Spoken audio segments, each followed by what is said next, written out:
was the ultimate time that I've had to stay. I have to stay positive throughout the holidays. It's coming right up, Christmas and all that, New Year's. It's all coming up, and it's going to be tough for me. Not only am I going to see a lot of my own family, I'm going to hang out with my wife's family a lot, and I get along with them well enough, but we also have an awkward relationship that is mainly due to me blowing the first impression.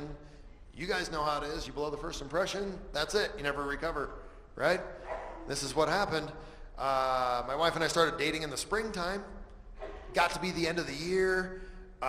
Still hadn't met her parents yet, so she talked me into going to a Christmas family function so that I could meet the parents for the first time. I'm also meeting grandma, grandpa, aunts, uncles, cousins all at once.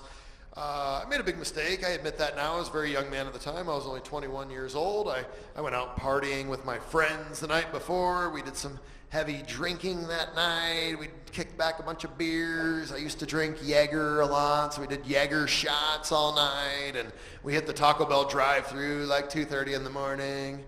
All fun stuff, but stuff you shouldn't do when you have something important going on the next day. So cut to the next day, I get to this house, I'm meeting everybody, everybody's really nice, the house is nice, but I'm looking around and I notice there is exactly one bathroom on the main level of the house. That's for everybody at this party to share. Everybody's using the same bathroom. And I took note of that because sure enough, a little while after we got there, the beer, the Jaeger, the Taco Bell, everything kind of converged into what I like to call a perfect storm. And suddenly I gotta lay some serious cable, right? I gotta go, but I don't feel that comfortable about disappearing into the only available bathroom for my normal 45 minutes that I like to enjoy at home. So I was forced into taking one of those little tide me over shits.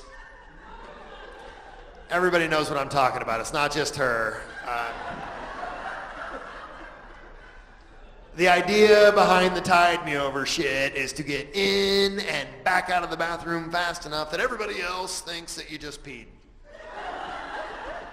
You have to be really quick to pull that kind of thing off. You get the gist of it out, you get out of there, you live to fight another day. So that's what I'm doing is I'm taking my tide me over, and I've done many of those. I know what I'm doing. I get about halfway through the process, and at that point I realized I had been completely sabotaged. There was no toilet paper left. There was no toilet paper left. And trust me, I scoured the bathroom. There was no extra toilet paper. There was no Kleenex. There was no newspaper. No friggin' Q-tips. Oh yeah, I would have swabbed that shit out of there. Little by little, I would have swabbed every last bit of it out of there. I didn't know what to do, man. I'm starting to freak out. I'm looking around the bathroom. I have to make a move quick or else it's no longer a tide me over. So I'm looking around. I thought about climbing out the octagon. They had one of those octagon bathroom windows. I thought maybe I could slip out the window, gather up some leaves or pine cones or whatever they have in the yard.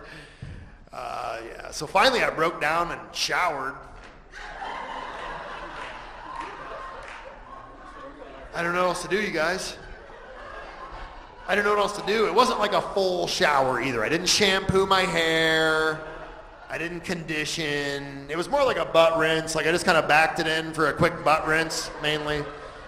Mostly a butt rinse. I didn't shampoo my hair.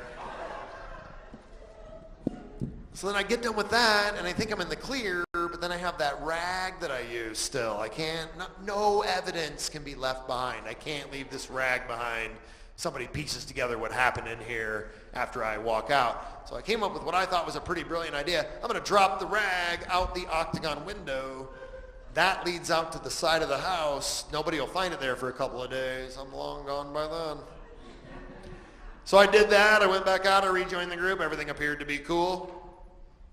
Till maybe 5 minutes later when they let the dog in.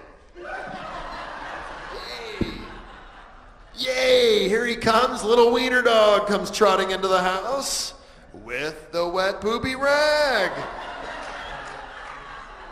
stuck on his back. It was a Christmas decorative rag, so it actually looked like the dog was wearing a Christmas sweater.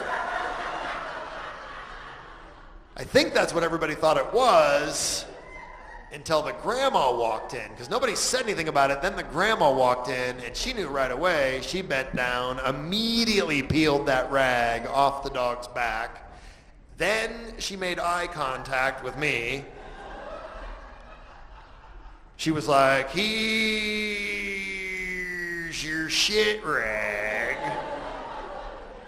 Next time, use your sock or ask for some help, okay, buddy? And that's why I have an awkward relationship with my wife's family.